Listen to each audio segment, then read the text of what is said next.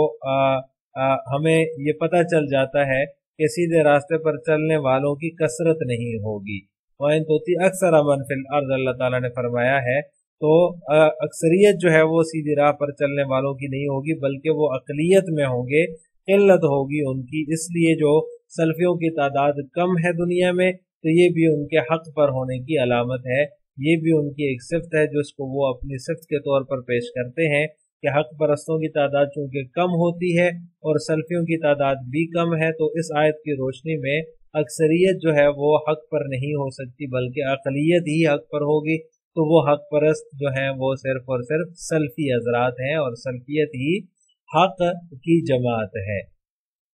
اسی طرح چھٹی صفت یہ ہے کہ اختلاف کے وقت کتاب و سنت کی طرف رجوع کرنے والے، یعنی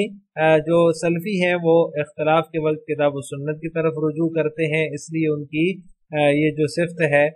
کہ وہ کتاب و سنت کی طرف رجوع کرتے ہیں، اس لیے حق پر وہی ہیں۔ یا ایھا الذین آمنوا اطیعوا اللہ واطیعوا الرسول واولی الامر منکم، جب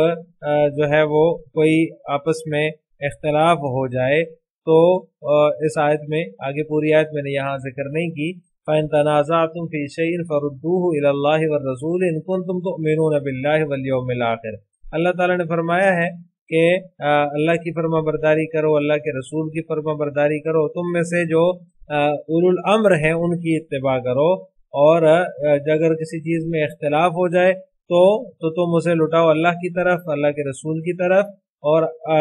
اگر تمہیں اللہ پر اور قیامت کے دن پر ایمان ہے تو یہ بہت ہی بہتر ہے اور باعتبار انجام کے بہت ہی اچھا ہے۔ ذَلِكَ خَيْرٌ وَأَحْسَنُ تَأْوِيلًا، تو یہ ان کی دلیل ہے کہ جو سلفی ہیں وہ صرف اور صرف کتاب و سنت کی طرف رجوع کرتے ہیں، اس لیے جو ہے وہ سلفی ہی حق پر ہیں۔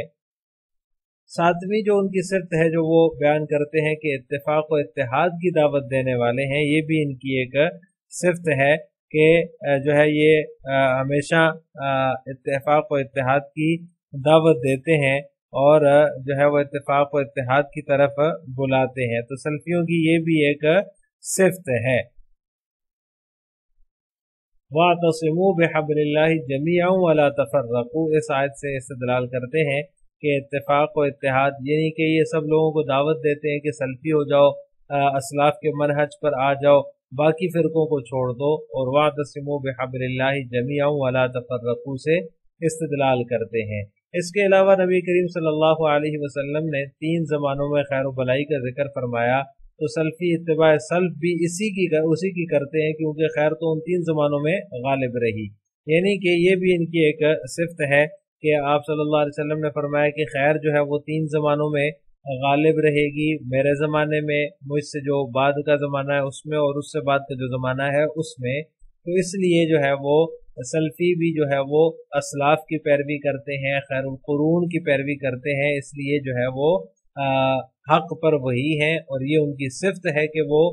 اتباع سلف کرتے ہیں، اور کیونکہ اتباع سلف میں خیر ہے، خیر کا زمانہ ہی سلف کا زمانہ تھا، اسلاف کا زمانہ تھا، اس لیے جو ہے یہ حضرات اپنے آپ کو حق پر سمجھتے ہیں اور یہ اپنی صفت بیان کرتے ہیں کہ ہم نے